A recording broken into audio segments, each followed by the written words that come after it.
Delhi blast के आरोपी आतंकी उमर की एक और तस्वीर सामने आई है।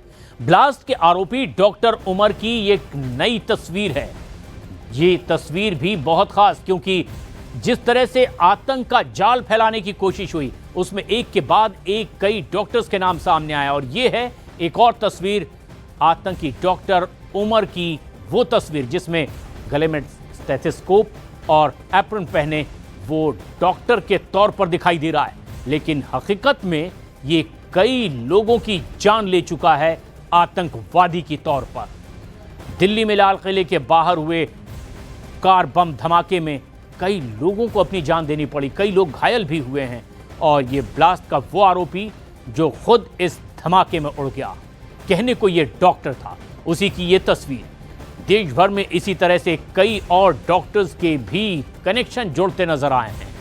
बड़ी तादाद में फरीदाबाद से विस्फोटक बरामद हुआ और ऐसे में व्हाइट कॉलर टेररिज्म में शामिल ये उन आतंकियों में से एक आतंकी उमर की तस्वीर।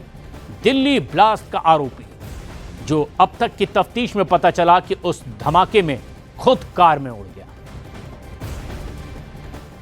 और ऐसे में अब एक के बाद एक तफ्तीश में कई खुलासे हो रहे हैं। टॉप सोर्सेज के हवाले से दिल्ली ब्लास्ट केस की पूरी टाइमलाइन भी अब सामने आ गई है। आपको हम बताते हैं कि दरअसल अब तक की तफ्तीश में क्या क्या बातें सामने आई है। 30 अक्टूबर को सर्च वारंट के साथ फरीदाबाद पहुंची थी जम्मू कश्मीर की पुलिस और 30 अक्टूबर को ही अल फलाह यूनिवर्सिटी से डॉक्टर मुजम्मिल की गिरफ्तारी हुई। 30 अक्टूबर को ही मुजम्मिल की गिरफ्तारी के बाद यही आतंकी उमर, डॉक्टर उमर नबी फरार हो गया था। और 8 नवंबर को मुजम्मिल के पूछताछ के बाद फिर एक बार फरीदाबाद में आई थी जम्मू कश्मीर पुलिस जांच पड़ताल के लिए। और फिर 8 नवंबर को शाहीन की कार से असॉल्ट राइफल, पिस्टल, 3 मैगजीन, 83 कारतूस बरामद किए गए। 8 नवंबर को ही यूनिवर्सिटी और दूसरे इलाकों में जम्मू कश्मीर पुलिस और क्राइम ब्रांच का एक सर्च ऑपरेशन चला। 9 नवंबर को दौज इलाके में 358 किलो विस्फोटक, टाइमर, बैटरी, कटर, डेटोनेटर बरामद किया गया। लेकिन 10 नवंबर को फतेहपुर तगा में इमाम इश्तियाक के मकान में 2553 किलो अमोनियम नाइट्रेट बरामद किया गया। और 10 नवंबर को ही आतंकी उमर नबी ने शाम 6:52 पर दिल्ली में लाल किले के पास धमाका कर दिया। 12 नवंबर को लाल रंग की इको स्पोर्ट्स कार भी खंडावली गांव से बरामद की गई है। और 13 नवंबर को दौज के रहने वाले और उमर के बहुत ही करीबी कंप्यूटर ऑपरेटर वासिफ को भी गिरफ्तार कर लिया गया। कार्रवाई और आगे बढ़ी। 13 नवंबर को आतंकी डॉक्टर शाहीन की ब्रेजा कार अल फलाह यूनिवर्सिटी से बरामद की गई। और 14 नवंबर को उमर के संपर्क में रहने वाले अल फलाह यूनिवर्सिटी के मुश्किल को भी गिरफ्तार आखिरकार कर लिया गया। तफ्तीश अब भी लगातार जारी है और ये सारे तार जोड़ने की कोशिश हो रही है। लेकिन दिल्ली ब्लास्ट में मारे गए जैश के आतंकी डॉक्टर उमर नबी का एक नया वीडियो भी सामने आया है। बताया जा रहा है कि फरीदाबाद की एक मोबाइल शॉप में 30 अक्टूबर को उमर बैठा हुआ नजर आया है। यह है वो सीसीटीवी तस्वीर। सीसीटीवी में डॉक्टर उमर एक बैग के साथ नजर आ रहा है। फिर बैग के अंदर से एक मोबाइल फोन निकालकर दुकानदार को दे रहा है और दूसरा मोबाइल फोन उसके पास ही नजर आता है। सीसीटीवी फुटेज इस बात की तस्दीक कर रही है कि डॉक्टर उमर के पास एक फोन नहीं बल्कि एक से ज्यादा फोन थे। लेकिन 10 तारीख को दिल्ली में घुसने से पहले ही उमर ने यह फोन ठिकाने लगा दिया, क्योंकि लाल किला ब्लास्ट के वक्त उमर के पास मोबाइल फोन नहीं था। लेकिन उससे पहले की करतूत 30 अक्टूबर की कैमरे में कैद हुई है। खुद दुकानदार ने भी बताया कि हां, उसके दुकान में यह आया था। लाल किला ब्लास्ट से पहले 30 अक्टूबर को जब उमर मोहम्मद फरार चल रहा था, उस दौरान वो फरीदाबाद की एक दुकान पर पहुंचता है। वहां पे दुकानदार से वो रिक्वेस्ट करता है कि उसे अपना मोबाइल फ़ोन चार्ज करना है और उसके बाद वो दुकानदार उसका मोबाइल फ़ोन चार्ज करते हैं, जो सीसीटीवी न्यूज़ 18 इंडियन दिखाया। और वो दुकानदार हमारे साथ है, उन्होंने पुलिस की जाँच में सहयोग करा है और उन्हें पुलिस ने पूरी तरह से क्लीन चिट दी है। ये वो शख्स थे जिन्होंने फरारी के दौरान उमर को देखा था। कब भाई साहब आपकी दुकान पे ये आया था ये जो? ये 30 तारीख को आया था, करीब शाम को 4 बजे। अच्छा, और क्या कहा इसने? ये कहा कुछ नहीं था, बाकी जो जानकारी थी वो सारी जानकारी पुलिस ने ले ली है। और जो मेरे सीसीटीवी कैमरेज में जो फुटेज आई थी वो भी उन्हीं के पास है। ये मेरे पास किसी व्यक्ति के साथ आए थे और इन्होंने मोबाइल चार्ज के लिए बोला, मैंने मोबाइल चार्ज लगा दिया। तो कितनी देर ये अपनी आपकी दुकान पे बैठा रहा? ये करीब 20 मिनट के आसपास रहा था। 20 मिनट। और मोबाइल चार्ज करके चला गया था। और एक फ़ोन हम देख रहे हैं उसके पास भी दिख रहा है, उस समय उसने रखा हुआ अपने पास। हाँ, 2 फ़ोन थे उसके पास, एक तो एप्पल का फ़ोन था और एक एंड्रॉयड फ़ोन था जो मेरे।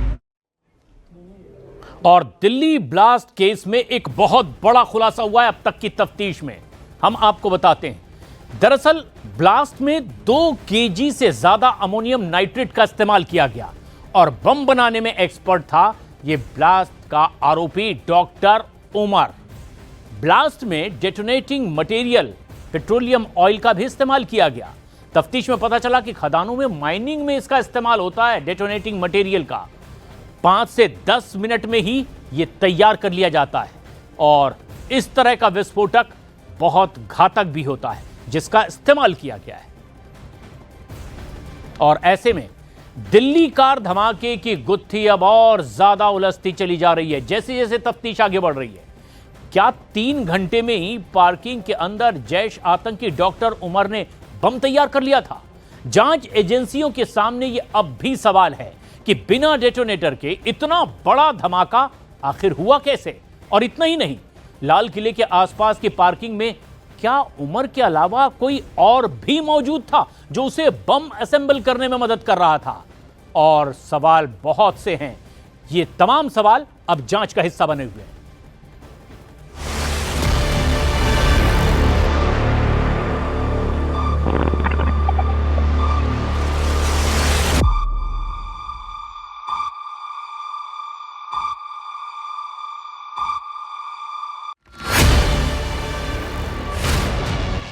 दिल्ली के कार धमाके के बाद अब तक की जांच ने कई चौंकाने वाले सवाल खड़े किए हैं।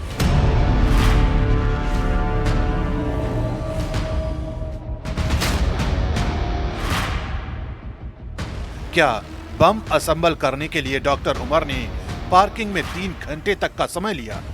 रिपोर्ट्स के मुताबिक लाल किले के पास सोमवार को पार्किंग के बंद रहने का फायदा उठाते हुए उमर ने अपनी कार में बम को असेंबल किया। लेकिन सबसे बड़ा सवाल यह है कि क्या धमाके से ठीक पहले डॉक्टर उमर अकेला था?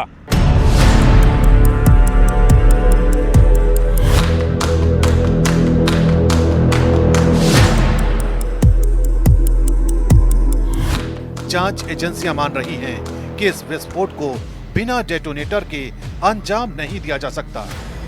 बम की तेजी से हुई प्रतिक्रिया का साफ संकेत है कि डेटोनेटर जरूर था। हालांकि अब तक उसके कोई ठोस अंश नहीं मिले।